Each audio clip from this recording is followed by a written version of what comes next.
সম্মানিত ভাই ও বোনেরা, আমরা জানি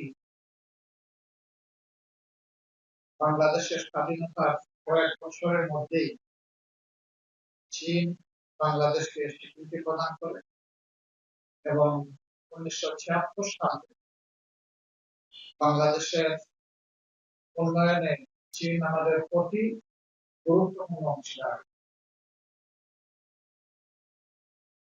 বাংলাদেশের যতগুলো প্রকল্প আছে অনেকগুলাতে চীনের সহযোগিতা আছে। বাংলাদেশের সবচেয়ে দীর্ঘতম সেতু চীনের আর্থিক এবং কারিগরি সহায়তা আর পার্টনারশিপে ইতিমধ্যে সম্পন্ন হয়েছে, যা দক্ষিণবঙ্গের প্রায় 5.5 কোটি মানুষের জীবনকে সহজ করে দিয়েছে।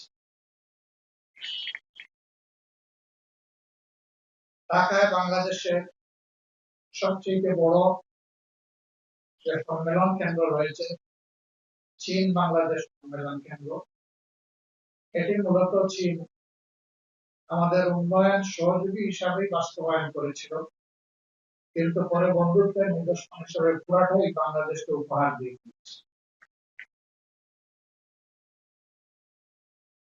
এই জন্য বাংলাদেশের জনগণের পক্ষ থেকে রিপাবলিক অফ চায়না, তার সম্মানিত প্রেসিডেন্ট শি জিনপিং এবং চায়নার জনগণকে আমরা আন্তরিক ধন্যবাদ ও কৃতজ্ঞতা জানাচ্ছি।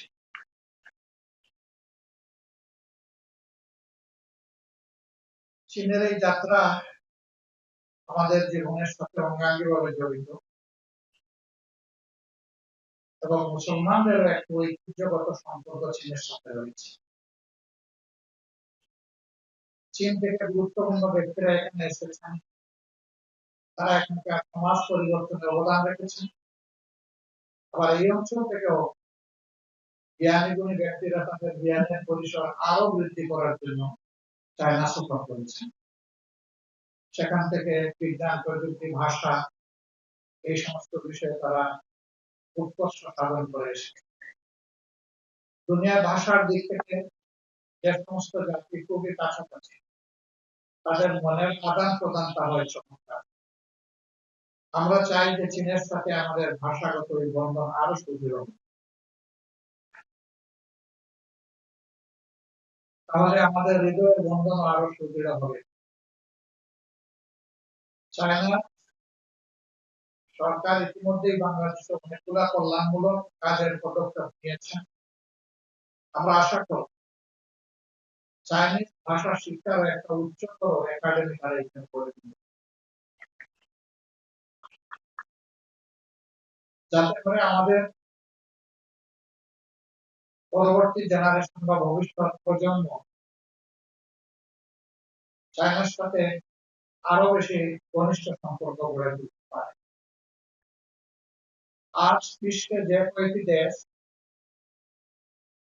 বিজ্ঞান, প্রযুক্তি, প্রকৌশলে সামনের সারিতে থেকে নেতৃত্ব দিচ্ছে, চায়না তার অন্যতম গুরুত্বপূর্ণ দেশ। অতএব চায়নার কাছ থেকে আমাদের পাওয়ার এবং জানার অনেক কিছু আছে। যে মহৎ কাজের জন্য চায়না রিপাবলিকের পক্ষ থেকে মাননীয় রাষ্ট্রদূত এবং তার সহকর্মীরা এখানে এসেছেন। আমরা বাংলাদেশের জনগণের পক্ষ থেকে তাদেরকে গভীর কৃতজ্ঞতা জানাচ্ছি। আমরা আশা করছি এর মাধ্যমে আমাদের এই সহযোগিতার যে অভিযাত্রা শুরু হলো, এটা দিন দিন সামনের দিকে আরো বেশি এগিয়ে যাবে।